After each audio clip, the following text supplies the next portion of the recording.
It's Rick Guerrera, John Lesaganich, and Greg Roten here for Armstrong Street Scene Power Hour. And we're happy to have you back. We're happy to be here with you in your living rooms, cars, in your headsets, your earbuds, whatever you want to call it. We're happy to be with you. So, we've got we've got a legend with us today. I mean, I've heard about this guy for years and years, and now I've seen some of his work. I've seen it all over the place, and we finally got him. We finally got him on here. His name is, let's hold on one second. I'm going to mess it up. Steve Chaszeyka. Steve Chaszeyka. Yes, I did it. If you don't know who Steve is, you might know he's the Wizard. And if you had any car graphics, motorcycle graphics, or anything, the Wizard, you know who the Wizard is. So we're happy to have Steve here with us. And, we're going to... Greg, we've had all these pinstripers on, okay? And we've had Adam Pratt on. We've had Guy Shively on numerous times. Yep. Pete Sturgeon on a couple times. And we've been doing Street Scene now this is coming up on our 16th year. And we've never had the Wizard on. Now, what's going on here? It's not like we haven't had him on our list.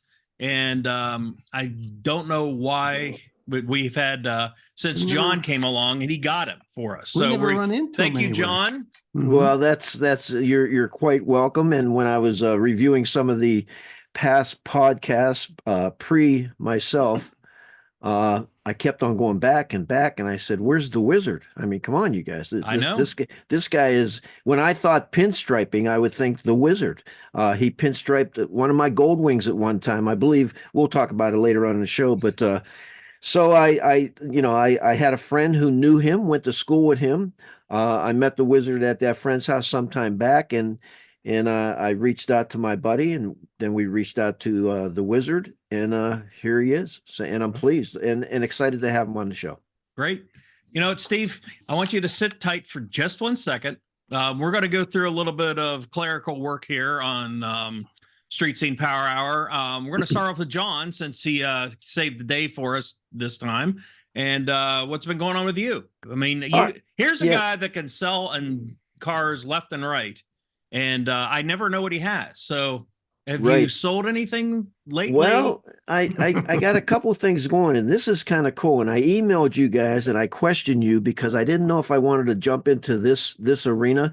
We deal with, Greg, you and I, Volkswagens for years. We love our bugs. We love the buses. I had the Gia. Rick, the muscle car. I know, Rick, the muscle car. We like the muscle cars. I got the Corvette. Then I got into the classics. I had the 54 Ford I recently got rid of. Picked up another bug, a really nice Super Beetle convertible. And then I'm online and I'm searching and I'm talking to people, which I always do because I look for those cars. And I run into this 1927 Willys Whippet. And I saw that. I wasn't it online. I saw that. And it caught my eye. I had no ideas what a Willys Whippet was. For some of those who don't know, just picture a Model T, that type of it's not a Model T, but that type of automobile. So I was talking to the individual, and he showed me the powerful 4-cylinder in it, and it's a frame. It's a frame and body. I mean, there's not much to them. Yeah. And I thought, let me get into this thing. Well, that deal is kind of somewhat still in the progress, but the gentleman had to leave the state for a little bit. I don't know if he's doing time or what. I don't want to say that. I don't know where he's at. Stolen car. yeah. But don't anyway, ask, don't tell. No. So now another one that comes up, and I'm going to go see it probably. Nick, the kind of weather slowed us down here. Yeah. Whenever you watch this podcast, we're doing this in January, and it's 2 degrees outside. Yeah, literally. Cold. It kind of slowed down. I'm going to wait till next week. It gets a little bit warmer. A 1930 Ford Model A. Oh, see, I love the Model A's. Is it stock? Is it stock? This thing is stock. This thing, and you're going to love this word because I know how you love this word, Rick. This thing has original. You ready? Patina. Patina. Yeah. Rick's favorite. Yeah. So I'm looking at that. But going back to the Willys Whippet, the one thing that bothered me, it had the 5-spoke wooden wheels, and I'm starting to think, what do I, where do I get? What if I have to replace a wooden wheel? I got to go to what? I think that's a the lumber least yard. problem of that. The Amish Yeah, make those. Home A lot of the Depot. Amish make those. Yeah. Yeah, yeah. But Get your so lathe out. yeah, but the 30 Model A steel wheels, Oh wow, okay. pretty cool. Bad car. I'm really looking forward to get that. So that's where I'm at. Still got the bug in the back garage tucked away. Still playing, wheeling and dealing. Hopefully next podcast, I could say either I didn't get the Model A or I did. And we got a local guy in our area that I'm working on getting the guest that focuses in on Model A and Model Ts. We know who he is. Yes, yeah, we do. Yeah. So I just I was just You can speaking get with parts his right down the master road. mechanic 2 days ago. So I was just talking to Mr. Dunkel. yeah, Mhm. so I may be jumping into, never had a car like that age, but I like to get some I never had. Greg, you and I always say I like the orphan cars.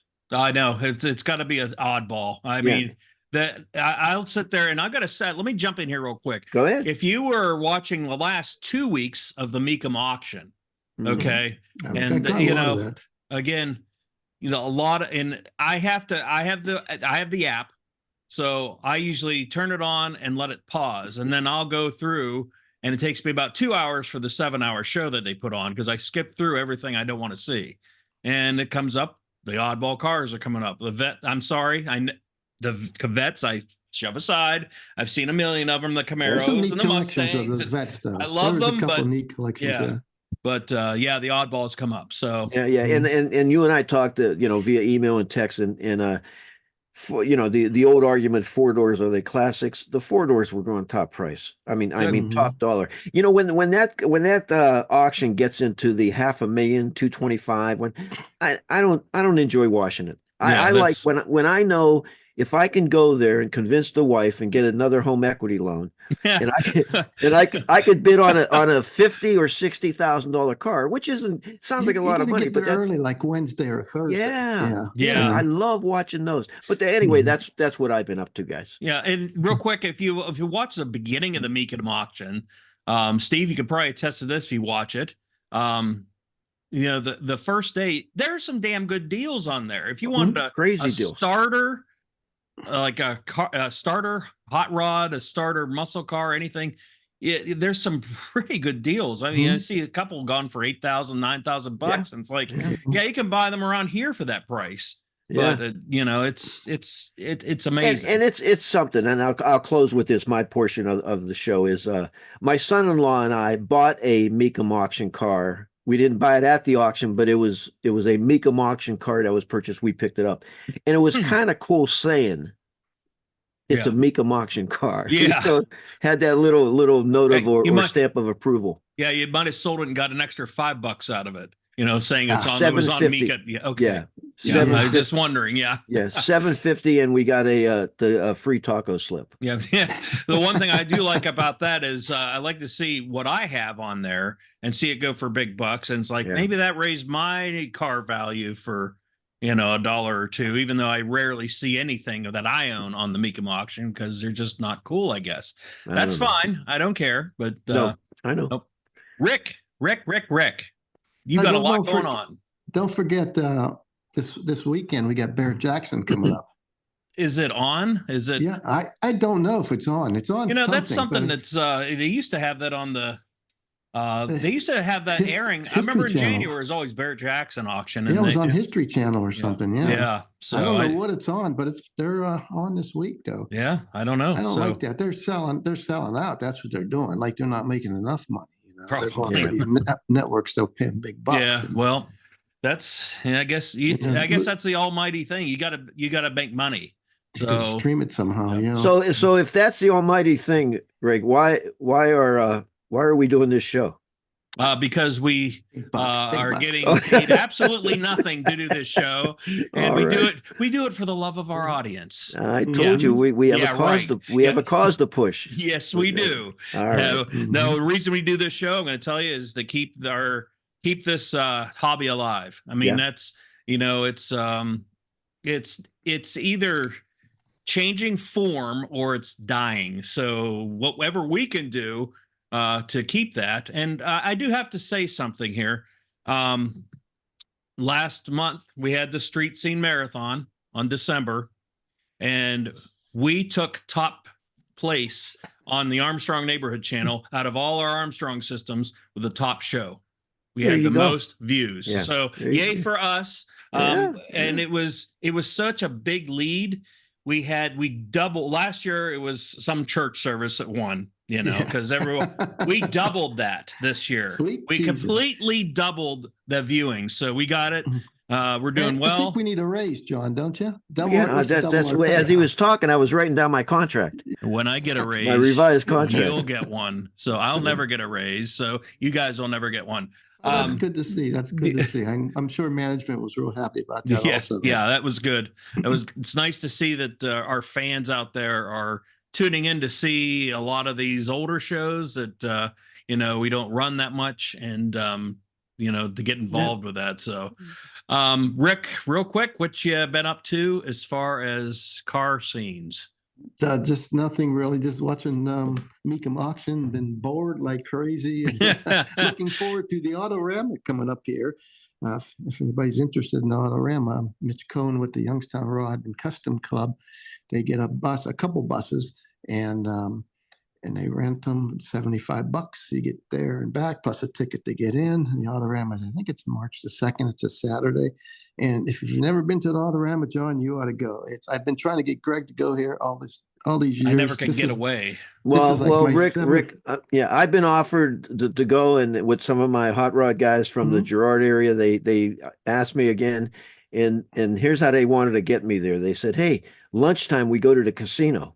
Oh, liquid lunch. Yeah, it's right down the road there. Yeah, it's right down the road there. I may go this year. I may go. Yeah, they told me they could go to the strip joints, so that's it's right down the road too. Oh, that's why you go. Well, It's let's a great see. thing. This is like my 7th year I'm going to be going, and it's like every year it's something different. So it's great. Well, do have some news for you. We're going to start off our street scene season, and it's almost like a tradition anymore. We're going up the IX Piston Power Show. So we're going to head up there and see if Rick can drag me around in a wheelchair or something, and I can get some video. So that's pretty much the way it will be. Did you get in touch with Steve up there? Yeah, we're set. We're set to go. Set? Okay. We've gotten your ticket, my ticket, and guess what, John? You got one too. So you can join us if you'd like. Let me know when it is. Okay. Yeah. So, John, I want you to take us. You're the one that got the wizard here. I want you to introduce him, and let's have at it. Let's get down to business. Great. With Steve, I want to welcome you to the show, and we're gonna introduce you, and we're gonna talk to you as the wizard. I've known the wizard's work for years and years. Matter of fact, if I'm not mistaken, I believe you were, and I hopefully I'm right here. You were at the Canfield Fair one time. They have bike night there at their Thursdays or something. And you were pinstriping, and I had a really nice gold wing at the time. You laid some pinstripe on that. But then I met you through our buddy Jerry, and I was shocked that I always thought you focused solely in on pinstriping cars.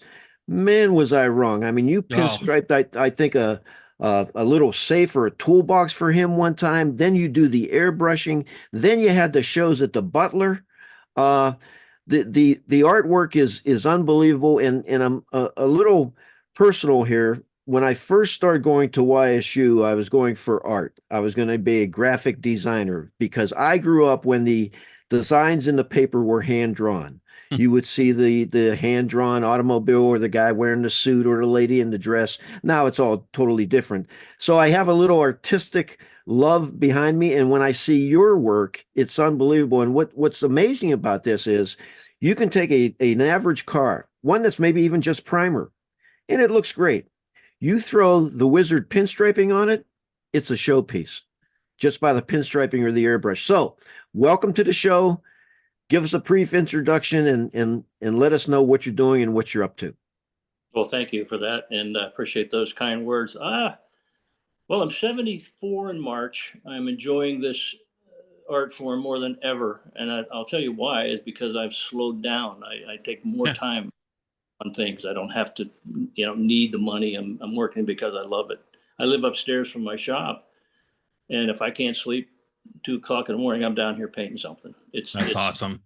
It's a real love for me. And what am I doing now? I'm well. My real thrust is I have an online school where I videotaped. It took me 2 years. I videotaped every single thing I do: the wood grain, the faux chrome, the true fire, the pinstriping 2 styles, the airbrush work, and I loaded it onto a format where people can learn. I want to pass it on.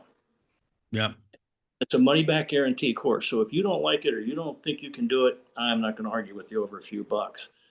And so it's been really nice to help out a lot of new blood, get them interested where they can afford it. And I guarantee they're going to. I could have either of you guys pinstriping in 6 months. You say, So, never. yeah. Good luck with that, buddy. No. Yeah. I watched a couple of the videos, I and I think I can do it. Although I'm much more talented than the other two. But here, the Hold on. I'm going to mute him. Oh. Yeah. Steve, when did you get started? When did you know you had the artistic ability? Well, when did that start? Well, John, my grandmother reminded me that when I was 3 years old, I had a pencil and paper in my hand. I've always had the penchant for art and drawing, and I loved it. When I got in the Navy, I had 4 years of boredom to hone my drawing skills.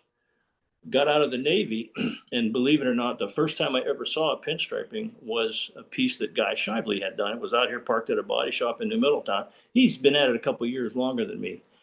Oh, I thought you were the oldest there. It's probably older than him, but it's like a calling, like people get called to the priesthood, or they get this vision that they want to be a pinstriper. And that's what happened. This light came onto my head, and I thought, I'm going to learn how to do that. So it's a kind of a funny story. I drove to Ohio van. I walked in the back, and I said to Guy, he was hunkered down on the floor painting a race car. And I said, hey, I want to learn how to do this. Mm-hmm. Like, no way, I don't teach. He wouldn't even, he would. And I thought, okay, pal. So I went home and found a brush and taught myself. And of course, Guy and I are great friends now. I have ultimate respect for him. He's a gentleman and a true craftsman. But over the years, I developed my own kind of look and things, and started, hustling. I painted at my house. I painted a washing machine and a dryer, and then I started doing the kitchen cabinets. Not like the rest of us do it with a large brush or a stain. Yeah. And I was paid up with it. My wife said, "Get over there and build yourself a shop." Yeah. So I built this huge shop, and that Just little wanted you out of the house. Yeah. She just wanted you out of the house. And I don't have one single piece of my work hanging up in my house. Can you believe that? Oh boy. Now the room I'm in, I count over 100 pieces of my stuff in my studio here, but it's just a passion, it's you're around cool car guys, cool bike guys. They appreciate it. They treat you like a king.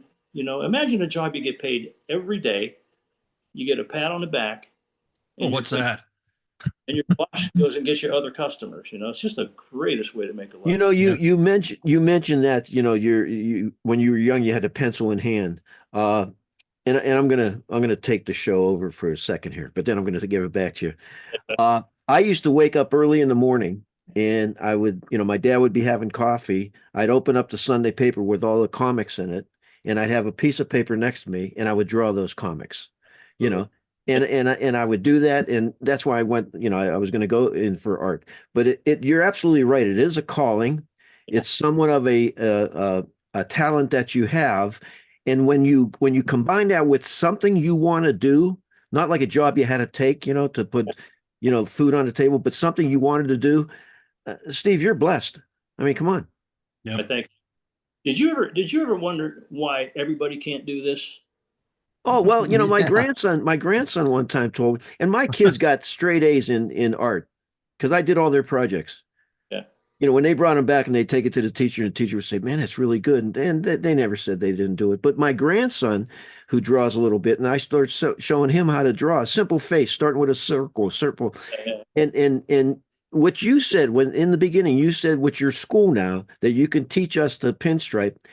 If you know how to do and you have the talent, you're absolutely right. Everybody has two hands, and you can do that. But some it just comes too much easier.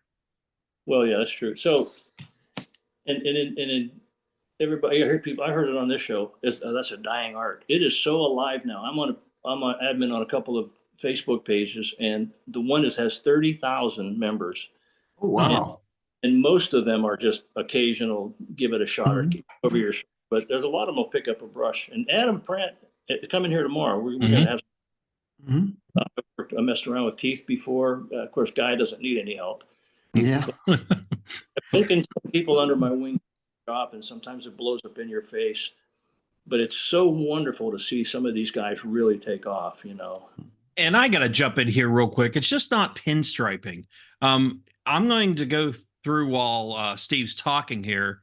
It's art. I mean, there is no question of the artistic nature that Steve and Adam Pratt and Guy Shively and Keith Sturgeon and everybody else has. They've got an art to them, and they know what they're doing. I can't draw a stick figure, but some of this stuff while you're continuing, Steve, I'm gonna go through some of these drawings and pinstriping things that you've sent me, and we'll take a look at them. You do airbrushing too, right? Right, Steve? But yeah, I about 50% of my income was airbrushing, and we made most of our income, my wife and I. Now that's a piece from that's hand painted with a brush. That's with a brush. Yeah, can you believe that? Like a photo. I know. That's what I'm saying. It's just you can't get any better than that. Thank you. I love that piece. I have it hanging up in my shop here. Yeah. And that's one that's a tribute to the train wreck in Palestine. You know what I did with that? I called a couple of attorneys. Listen, here's a battle cry for you. Print this up. Everybody that calls you, give them one of these. It's going to cost you $2. And we'll make a slogan on there with your name and, the Palestine train wreck and the calling car. And of course, they thought you were just trying to hustle them. But I thought that would have been a great homage to the train wreck. Like, hey, here's what happens. Yeah, if you're listening to this, we do have the Armstrong Street Scene Power Hour YouTube broadcast. But if you're one of the first ones to listen to in a podcast, we're looking at basically some iron pipes that has water flowing out, and it's incredible the detail that Steve's put into this. When you mention detail, look at the threads on the nuts and bolts. Yeah, and that's drawn. That's not a photo. No, I like the rust on the heads of the bolts there. It's looking at the water. Yeah. I mean, it does look like the pipe coming out of my bathtub, but still, it's impressive. Oh, yours is that nice? Mine's not. Yeah. Steve, let me ask you one of the talents that in pinstriping. Obviously, it's the airbrushing and the pinstriping, but here's what amazes me: when someone brings you an automobile or whatever you're going to do the pinstripe or airbrush on, whatever, you have to have that pictured in your mind. You have to know what you're going to do, suggest where the pinstripe should go, the type of the pinstripe, the type of the airbrush. It's that idea that's stuck in your mind that amazes me. How does that come about? Well, I'm real clinical and I'm anal about color. My claim to fame is my use of color. I like to match the interior, maybe one color, and blend another color from the outside of the car, make it two, but I'll go 6, 8, 10 colors sometimes if people want to get nuts. And if they do the scroll style, it's anything goes. I've had people spend $1,000 on a motorcycle getting it striped with 15 colors, and most 150, 250 price range, and they get a couple colors, and they want the simple. But I ask them going in, John, I'll say, here's my samples. I got about 50 or 60 panels I take when I go to a bike. I used to go to bike rallies, and I say, take a look out there, see what you like. Scale of 1 to 10. How loud do you want this to be? 10 being 16 colors, 1 being 1 color. I don't know, somewhere within a 3 or a 4. And I get a feel for what they want, and they know the budget because we have already discussed what they want to spend. And then I show them how many places I'm going to do it. And then it's just like turning the faucet on. I've been doing it all these years. And you just start cranking out lines. And I'll look at the guy. This is kind of my secret. I'll look at his coif. Does he have good teeth? Does he need a haircut? Is he a bum? Has he got nice shoes? Has he got a Rolex? Has he got a $5,000 front wheel? I'll know if he's a player or just an average guy and I can cater to each of those budgets after all these years of experience. I had the leading cancer researcher in the world in my booth. I had multi-millionaire guy that invented the centrifuge for the blood, when they get their blood, guys worth $200 $300 million. He got a bunch of bikes done. I had Sonny Barger, president of Hell's Angels, and one of his guys in my tent. Every range of society, and you treat them all the same. Better not screw that one up, huh? Yeah. That That one almost went south, to tell you the truth. Well, you know what? Here, you brought up a good point, and I'm going to put you on the spot, Steve. First, I'm going to have you classify when you said, you classify people as players and all that. You can give us your classification of us three later on. But anyway, what I wanted to ask you is, have you ever did something and made a mistake and thought, oh hell, man, that's just not coming out how I want it to come out? Maybe in the early days, like the new guys, you think you've arrived because you made $200 in a day. Doing a stripe job, and the guy was happy when he went away. I look at my early stuff, and it looks like I did it with a tip and a bottle of nail polish. I mean, it was rough. Now the lines are a 64th of an inch. They're symmetrical. The colors are right. It's dead center. The symmetry is right. So I don't make mistakes now. If I do, it's because somebody bumped me while I was working. Yeah. But it's fixable. But I use a urethane paint. I don't use sign paint. I don't use enamel. And the is urethane, I give a lifetime guarantee on everything I do. You're not getting this off with lacquer thinner. You're not going to buff it off. You're not going to wax it off. A kit of sign paint, the enamel, 28 colors, I think, is like under $400. A kit, the same colors in urethane, is over $1,000. Wow. You There's don't clear cut it or anything? No. I tried to get this off one time. A guy did a job and he didn't like it. And so he brought it to me to redo it, and I thought it was the sign paint. I get that right off, oven cleaner. We sanded and buffed to get that off. That's how good. Wow. So it's a good product, and the lines are nice, and people are happy, and it's a fun way. And we use a little gold leaf now and then, or a little this and that. But it's great. It's fun. It's just more fun than you can imagine. Is that your only job? Yeah. For 40 that's what you did all your life. Yeah. Now what you're looking at there is Whoops, we'll go back. There you go. That's faux chrome and faux wood. I put one of these, not this particular knife, but I put one of these on sale by the marketplace, and the lady called me and says, "You can't sell weapons on this site." What, are you going to beat me with a picture or something, or what? Yeah. That's not real. It's a photograph. She goes, "That's painting." She goes, "No, yeah, that's a real knife. You can." I said, "Well, thanks for the." Yeah, that's some grain. This is not wood grain, correct? That's faux wood. Yeah, that's painted. Unbelievable. I mean, that's like, you can't tell.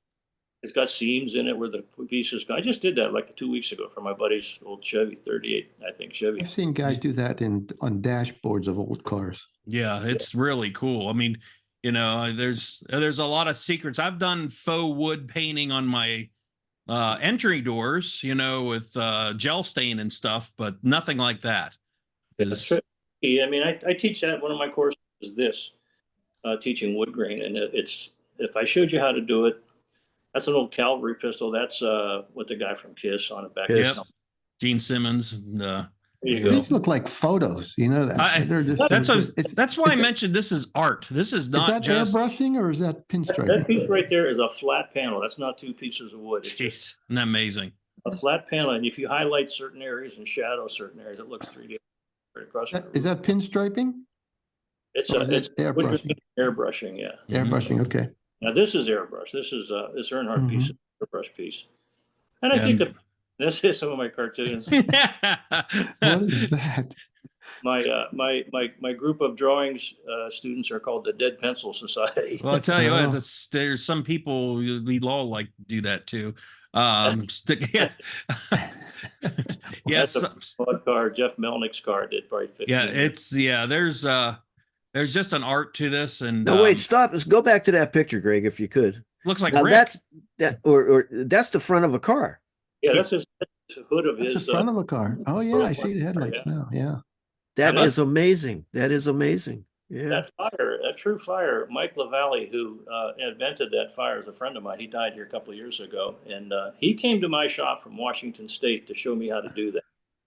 In exchange for me showing him how to do faux rust. Now, this is kind of funny because Mike and I go way back, This is 13 layers of paint to make this. Oh my Wow. God. So Jeez. how much money you have into something like that? Oh, I think I did that for $1,000 or $1,500 all the way down the car. Oh My wow. God, that See, probably that's took you nothing. forever. That's awesome. Yeah, Yeah, that's well worth that fee to do something like that. You know what else I like, and I'm going back. This is probably simple. I love when they paint what you think is the chrome, the bright work on side of cars, Oh, but it's painted or airbrushed on or whatever you do. let me go back to that. We saw this. It was a V6, that one. yeah. Unbelievable. That's That's painted. That's on Jerry's truck. Okay. And that's Are you not kidding chrome. me? Did you do that on his truck? Yeah. Who, Jerry Dixie? Yeah. No, No. Jerry Hughes. Jerry Hughes, a friend of Oh, ours. Yeah. So Oh, you okay, did. Jerry Hughes. Wow, that is pretty cool. I know. It looks like, if you're listening to this, it looks like if you've seen the Ford V6 emblems on the the Escapes and all that, that's what it looks like. And it looks like the emblem, but it's painted, and it's got dimensions. It looks like the black chrome look. It's it's impressive. It literally yeah. took an hour. Jeez, that'd have taken me like 600 pieces of paper, a lot of waste baskets, and a lot of swearing. Yeah. It was A lot of legit. swearing, a lot of swear words. Yeah. Now, now you had some shows down in Butler, right? I had three exhibitions there over the years. A pinstriping one. I did an alphabet. Well, the first exhibition was about 10 years ago, and I had like 6 motorcycles in there that I painted, and a bunch of these cabinets that I do. I got 5 of them in the shop here right now. You guys got to come out here. This is like a museum in this room. You're welcome. Oh, that's awesome. If you come out, I'll give you a free panel, one of my paintings. You'll love it. Yeah. But I'll be out tonight. okay. Yeah, of course, John. I knew it. I was trying to soak it right there. All right. I got somebody at the door. So anyway, Dr. Zona asked me, he goes, why don't you come out here and do an exhibition? I said, well, the crowd I'm going to draw is not going to be the guys with the suede jacket with the elbow patches and the beret, scratching their head, wondering what the artist is thinking. They're going to be bikers and hot rodders. We had the biggest opening they ever had at the Butler, with the exception of Ronnie Wood for the Rolling Stones, and that was just all auto. Yeah.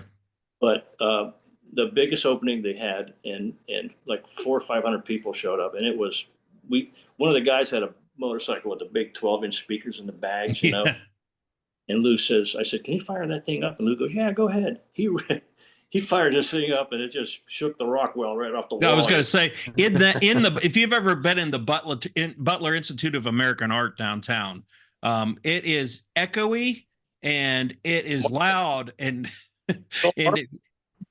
if he started up a bike in that, that had to have been loud. Then he cranked up Kid Rock on his stereo, and crowd, So Steve, let me ask you, what most customers come to you to pinstripe cars? Or I mean, I know it's everything. Don't get me wrong, motorcycles and all that, but it's mostly done on the automobile, the vehicle, cars. The guy has that pretty wrapped up in town. Okay. And I don't go after his customers, and he doesn't come after mine. We have an agreement that if somebody comes here, like if one of a customer shows up here that has guys work on it, mm-hmm. I call him. I say, hey, why is this guy here? He said, well, he owes me money. See, so we respect each other so much. Good. We work like that, and I'll do that with Guy. But I get plenty of cars here. I got one to do this week if you can get it out in the snow. But I'm mostly known, I think, for bikes, because I did car shows. I did Canfield Hot Rod Supernats for years. Mm-hmm. Yeah. And I noticed when you go out and you do some of the pinstriping on cars, maybe in the earlier days, you just brought like a toolbox kit of paint and some brushes. There wasn't much there. No, all you need is that little skinny brush and a piece of tape for a center line, and you're off to the race. Unbelievable. Yeah. Well, John's more of an artist than me and Rick, I'm sure. But with us, we need a lot of cleanup materials and paint brushes, a whole set of paintbrushes, because I'm going to be sitting there snapping them after I get pissed off that I can't do it. A lot of whiskey. Well, that's what gets the curvature of the lines, Rick. Hey, Yeah, Steve, just to let you know, when I retired, I don't hold this against me, but an ex-government worker. But anyway, I was at our training institute in Chicago. We used to go up there and we went to what we call boot camp with the agency before we got out. So that was 5 days of 8 hour a day for 8 weeks in classroom. So it was, yeah, it was beat up. But as I'm sitting there, and you understand this, I'm cartooning my professors, my instructors. And Yep. I didn't even notice, but I would leave them on the desk, right? Yeah. I go up there about a year later, and they got half of them framed hanging in the hallway. Yeah. And I thought it was the coolest thing in the world. I thought, holy cow, man, look at that. They put those up there. So I lost the talent a little bit. So when it comes in the individuals like you and the airbrushing and the pictures that we showed, it's not, there's two different words. It's not jealousy. I'm envy of you to be able to do that and to do that as a career. Just kudos, man. It's just a great thing, and it's beautiful to look at. Hey, Steve, do you hit the big shows like the Autorama and the IX Center and Pittsburgh and Cincinnati? Do you go to those? Because I always see they have pinstripers there. I headed up the high scrollers in Pittsburgh, that event one time. And I do the one in Cleveland. I'm going to go back there again this year. It's like we'll see you there. We're going to be doing the show there. Okay. Yeah, good. Yeah. Yep. It's all charity events. I give some time to charity when it's a good charity. And I went to Milwaukee a few years ago and won the award. They have a award they pass out called Legends, and they pick a guy every year. There's like 13 guys that have won it so far. And Mark that runs this show in Cleveland is going to get it this year. The award. Harley Davidson passes it out. I mean, the head designer from Harley Davidson handed me, and those guys have been to my shop. I got to tell you this. Every year we host an event called Pinheads. Now, Pinhead stands for Pinstripers International Network of Historic, Exotic, Artistic Design Stylists. You better write that down. You like that? Because I'm not going to remember that. Yeah. But we get 30 to 50 guys every year from all over the country. I've had them here from Finland, from England. I've been to England to events like this, and we just jam for 3 days. We put on music. We have a killer menu for everybody to eat. Sometimes we have a pig roast, and 40, 50 guys are pinstriping on panels, and we're swapping them, and we're trading ideas and giving stuff away. If you want to come this year, it's done. My buddy's hosting it this year in Calcutta at his shop. You're welcome to come down and take some photos or do some interviews. You'll meet some of the coolest guys you've ever met, and some really big talented names are coming up. Is there a theme when you do that? Like, let's work on this or that, or no, or just anything goes? Is there a theme? We provide pieces for people to work on panels. But we'll have, last year, a guy brought a Merc in for me to stripe in the event, and helmets, anything, But we have panels, like this stuff that we paint up, and then give them away to each other or take them home, or there's no requirement. Boy, do I have a good idea for that, Rick and John. We should give each of those guys a Street Seed logo and have them design something and get the pictures back, and we'll review them. There you go. I love it. I love it. That's what we should do, and then we'll have a special show reviewing all the work from each of them, and that's kind of cool. But you know what? And they would make a great trophy for the car show we put on once a year. That would be that. You know what? That's a good idea. We should do that, because I've taxed Adam Pratt every year for designing him and his co-owner there at the Youngstown Cycle and Speed. I don't know. I'm so bad with names. I never can remember his name. I think his name is John. But that would be a good idea. Yeah. I can't say enough good about Adam. That guy is so likable and energetic, and he's going to be in 10 years the guy. Because he is going after it. Adam is really going after it, and we've had.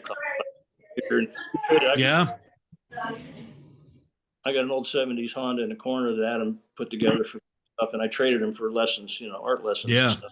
He's picked. Well, I tell you what, they have good touch on Youngstown Cycle and Speed. Boy, they made a big business out of that.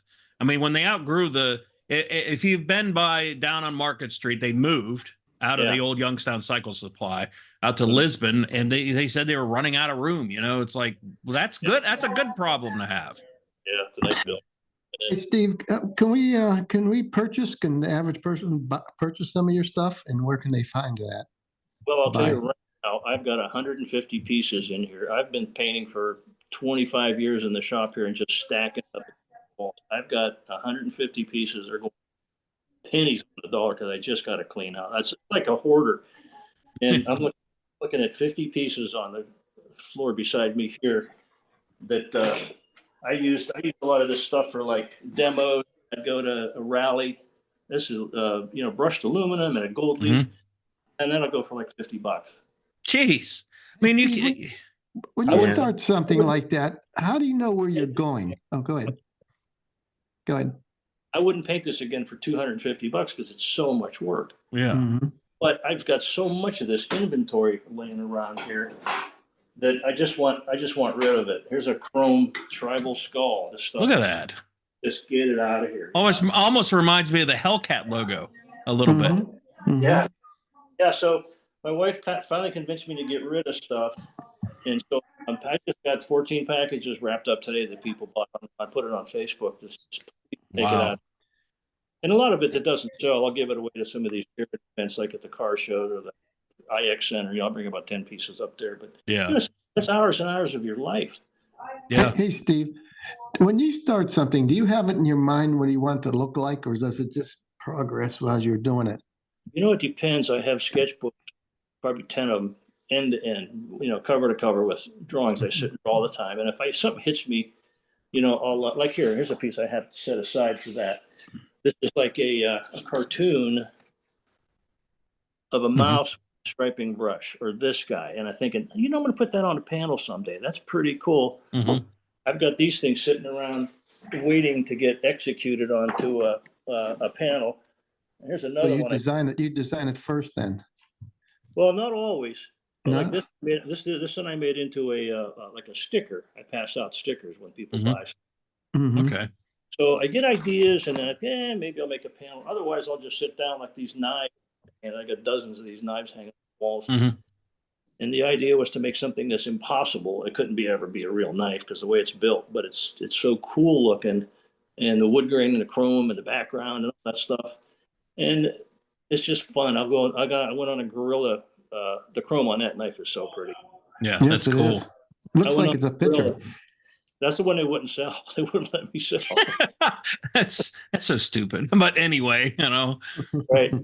I was on a Gorilla kick for about 6 months, and I got this piece behind me. I think you got a picture of it there. Let me stop the share here, and I'll find it, and I'll throw it up there. But there's 13 Gorillas on it. I wouldn't sell that for $10,000. I just like it so much. Let me add, if somebody brings you a picture of their car and they want it on a panel, on a panel or on something like that, you can airbrush and make it look not just like their car, but add some unique aspects to it. I mean, have you done that in the past?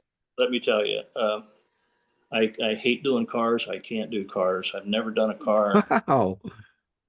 It's just so been there, done that. Everybody does them. I'm not going to break the mold and bring anything to the. There's a guy that maybe you've heard of or want to have on. His name's Steve Leahy. Did you ever hear of him? I have not. no. I'm going to introduce you to this guy. I had a print of it. He painted a 32 Ford on a razor blade. Wow. You better have some pretty darn good eyes, huh? Does that guy collect razor blades or something? Jeez. His big thing is painting miniatures, and Yeah, there's people into those miniatures. So I don't do cars. The long story short, but the stuff I do is real eclectic. Like when COVID came out, I did a picture of a guy, got hang it on my wall, a guy with a beard and crazy hair, and this is after 6 months, and he's got this snarl on his face, and he's ripping the head off a baby doll. But they yelled, you sold that in the marketplace too. I made T-shirts out of that. And the caption is 6 months of quarantine. I'm fine. Yeah. Well, let me ask you, how does one of your drawings come on? And you mentioned sticker or decal or a T-shirt or a sweatshirt. How does that happen? I get a guy. The T-shirt place is in Calcutta. A buddy of mine that is going to host this Pinhead thing for me this year. He has a big press for $25. Whatever I send him, he can put on a shirt, and I sell it for 30. I don't like to do $5. I'll put it in an envelope and blah blah blah. But stickers, there's a guy in New York who talked with me. He goes, "Hey, you ever need some stickers?" So I'll send him a $200 panel every so often, and he'll give me all the free stickers I want. So we have a lot of guys in the trade that have presses and printers and this and that. And I just provide the artwork, and they go to town on it, And he can keep all the stickers he wants. I don't care. Now that old van that was showed with the wizard, is that yours? Delivery, yeah. Still have that? The delivery. I wish. You mentioned cars. You're going to love this. I had a 54, maybe 54 Pontiac Woody wagon with the wood grain on the side, red leather interior. Car was beautiful. Rebuilt flathead 8, right? Mm-hmm. Brand new motor.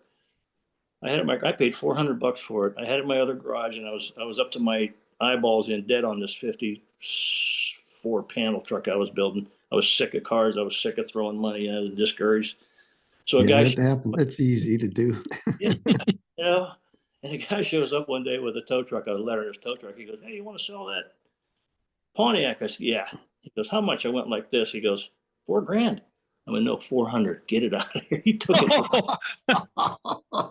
You should have said $4,000. Yeah. If you're willing to pay $4,000, go ahead. Idiot. So my buddy was telling me the other day, he goes, "I should have bought that car off you."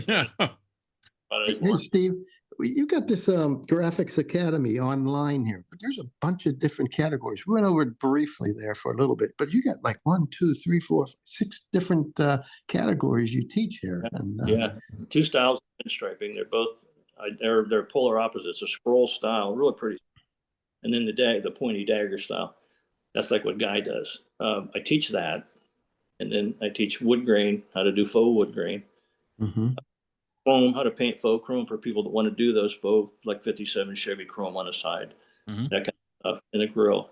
Wood grain fire, the true fire, that's still pretty big. Still pretty hot, if I may make a pun.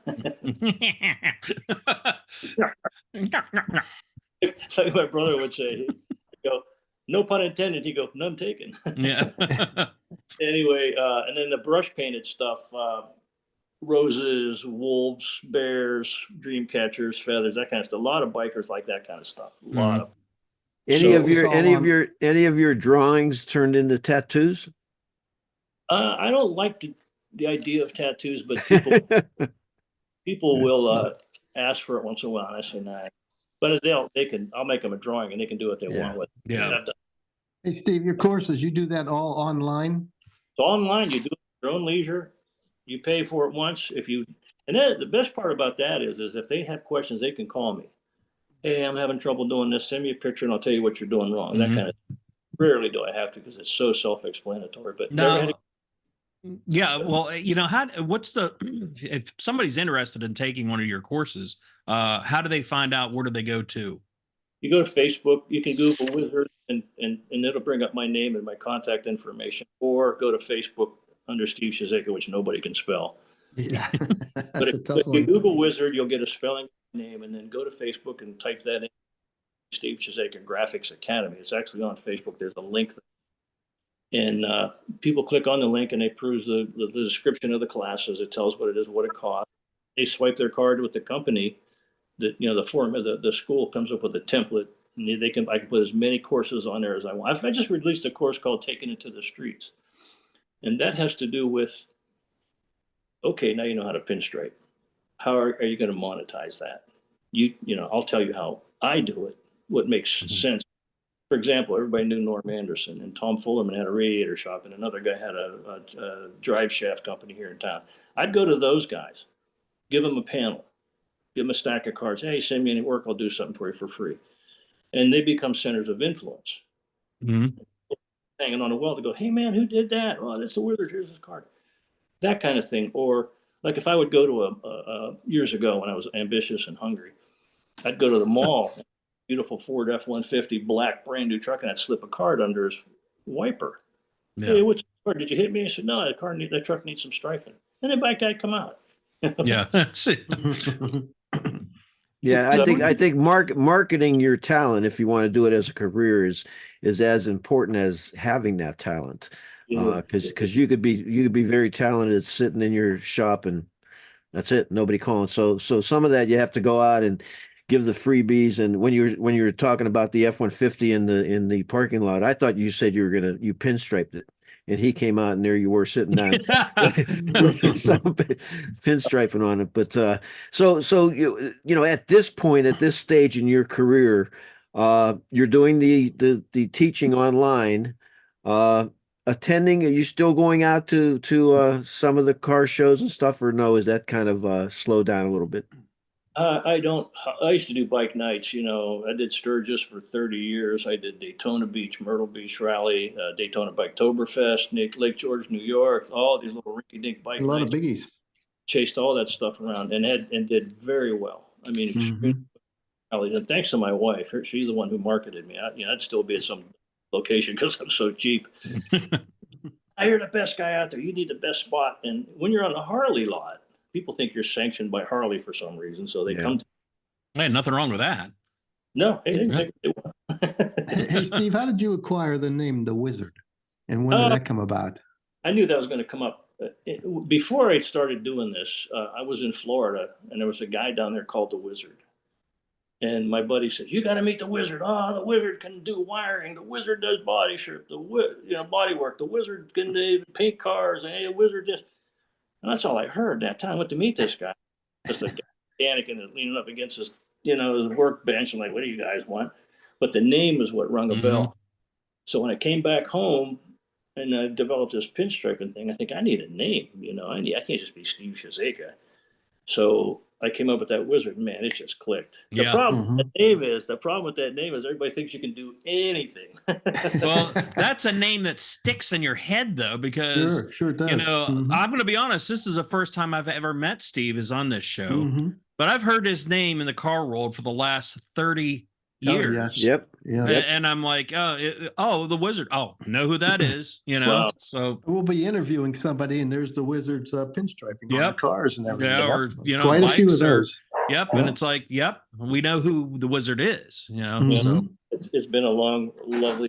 I'll tell you, I've had very few hassles, very few people rip me off. Some don't pay, but I worked for Knievel Customs when I was painting bikes. yep, Logic Motors, and several other builders. Airbrushing over the years and done some pinstriping. And when Knievel went out of business, it got me for $6,000. I mean, when you take a hit, ooh, when you take a hit like that, you're like, I'm folding up the door. But you can't. You just take it on the chin and keep on trucking, because yeah, that's business. Hey, Steve, if you don't mind, I have I have a client of mine that's sticking me for $7,000, and I'm going to bring my wife down here. I want you to explain that to her. How I got to just keep on going. Yeah. But I know what you mean on that. They have any of your pinstriping to automobiles now, not the on the panels. Any of those went ahead and won some pretty big trophies just because of the pinstriping or airbrushing? I get people sending me a lot of bikes, best paint, this and that. The pinstriping is tough because it's not enough of an impact for Yeah. a best trophy. But I've had numerous. I get awards. Like I write for all the big magazines. The Airbrush and the Signs of the Times, Auto Art, Auto Graphics, Airbrush the magazine. Still write for them, pinstriping and custom graphics in England. I wrote and continue to write for a lot. And so that builds the reputation. Yeah. And the best thing about that it does for me is give me the confidence to know that you can name a fair price, but you're going to get your price. You're not going to put it down. You're not going to give stuff away because you know what you're bringing to the table. So now that I know that I'm teaching guys, it's a reward for me that I can pass this on to guys like Adam and Mhm. the He's new a young fella. Yep. yeah. Hey, Now, Steve, let me ask you: are the tools specific tools for pinstriping, specific brushes, different? I mean, or just it's a jar of paint and the brush. Well, I actually developed about 6 brushes for the Mac Brush Company in Michigan, and they, we stay in close contact. And he goes, "Hey, I want you to test this brush out, see what you think." And I'll say, "Oh, you need more synthetic in it. You need more of this," because he's not. Okay. So I work with them, develop it. I know what the competition has, the different brush manufacturers, and we compare notes and that kind of thing. But I usually use 2 or 3 brushes. I used my 2 scroll brushes, and they're dagger or scroll style or dagger style, the stuff that guy does. Out of my whole brush box, I probably use two brushes. But are That's those really- specific for pinstriping? Are Absolutely. those okay? Yeah. So they're specifically designed for the pinstripe. Yeah, here's the thing, John. A guy, one of my buddies, that's we got involved in that art show. I'm gonna tell you about that art show in a minute. But he took one of these brushes and he counted how much money he made with it in a year. And this brush, $15 or $20. He made $36,000 with this. Wow, brush. just with that one brush. With one brush. Wow. And I when guess he was- you don't Yeah, want but- me cleaning your brushes then, because I usually ruin them. What do you clean them with, Steve? mineral spirits, lacquer thinner. I oil them up with motor oil or neat foot. Mhm. You know, I got to jump in here. We got 5 minutes left. I got 2 questions to ask. Yeah, you real go quick. ahead, Rick. Hey, let me ask you something off the beaten path here. You do a lot of pinstriping and all that. What is the weirdest thing you ever pinstriped? I see you pinstripe cars and surfboards. Man, that was and my all that question. stuff.